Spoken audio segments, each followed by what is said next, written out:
வணக்கம். தூயமல்லி அரிசியை பற்றி நம்ம இப்போ எப்படி சமைக்கிறதுன்றதை பற்றி பார்க்கலாம் வாங்க. தூயமல்லி அரிசி வந்துங்க 2 ரகத்தில் இருக்குது. ஒன்று நைஸு, இன்னொன்று மோட்டா. நைஸ் அரிசி தாங்க இது.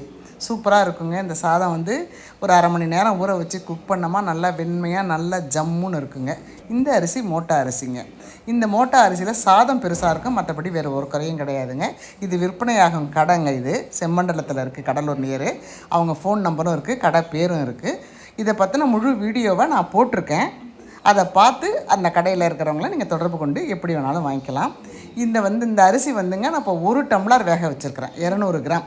200 கிராமுக்கு வந்து இப்போ சாதா அரிசி நம்ம வடிக்கிறோம்னா இந்த குண்டானில் வந்து நம்ம வந்து 1.5 டம்ளர் வேக வைக்கலாம். இந்த அரிசி நல்லா சாதம் உப்ரியாகும், நல்லா நின்று வேகும். அரை மணி நேரம் ஊற வைக்கணும், அரை மணி நேரம் வேகணும். இது வந்து குக்கரில் வைக்கிறத விட இந்த மாதிரி வடித்து சாப்பிட்டா தான் உடம்புக்கு ரொம்ப நல்லது. அரை மணி நேரம் வெந்தால் தான் அந்த அரிசியின் சாதம் பாருங்கள் எப்படி நசுங்கி நல்லா வருது பாருங்கள். இந்த அளவுக்கு வந்ததுக்கப்புறம் தான் அந்த சாதத்தை வடியல் விட்டு நம்ம சாப்பிட்ணுங்க.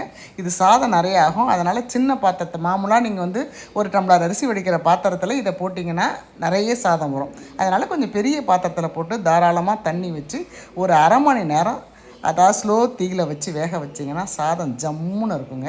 இது உடம்புக்கு அவ்வளோ நல்லது. இதை பற்றின முழு வீடியோ நான் போட்டிருக்கேன். அந்த லிங்க்கை நான் தரேன், நீங்கள் பாருங்கள். இந்த தூயமல்லி அரிசியினுடைய பலன்கள் பூரா எனக்கு தெரிஞ்சதை பூரா நான் சொல்லியிருக்கிறேன். நீங்கள் பாருங்கள், உங்களுக்கு தெரிஞ்சது எனக்கு கமெண்டில் சொல்லுங்கள். சாதம் வந்து சாதாரணமாக என் பொண்ணு ஈஸியாக வடிச்சிருவா. ஆனால் இப்போ இந்த மாதிரி பாத்திரத்தில் வடிக்கிறாங்க. சரி நம்மளும் ட்ரை பண்ணலாமேன்னு சொல்லிட்டு மங்களன் மங்கள், திருச்சி மங்களன் மங்களில் ஆன்லைன் மூலியமாக வாங்கணுங்க. ரொம்ப ஈஸியாக இருக்குது அதுக்கு வடிக்கிறதுக்கு. வடிக்க தெரியாதவங்க கூட ஈஸியாக வடிக்கலாம். இதை பாருங்கள், சும்மா ஜோராக வடிச்சிட்டா பாருங்கள். இந்த சாதம் வந்து அந்த கம்பி வந்து 200 ரூபா தாங்க. கீழே இருக்க பாத்திரம் என்ன கரெக்டான விலை தெரியல. ஒரு 10 நிமிஷம் வடியில் விட்டால் போதுங்க. அதுக்கப்புறம் நிமித்திடணும் சாதத்தை. இந்த கஞ்சி வடித்தாதாங்க நமக்கு நல்லது. கஞ்சியோடு சாப்பிட்றதுல வந்து நமக்கு ஆரோக்கிய கெடுதி தான் வரும்.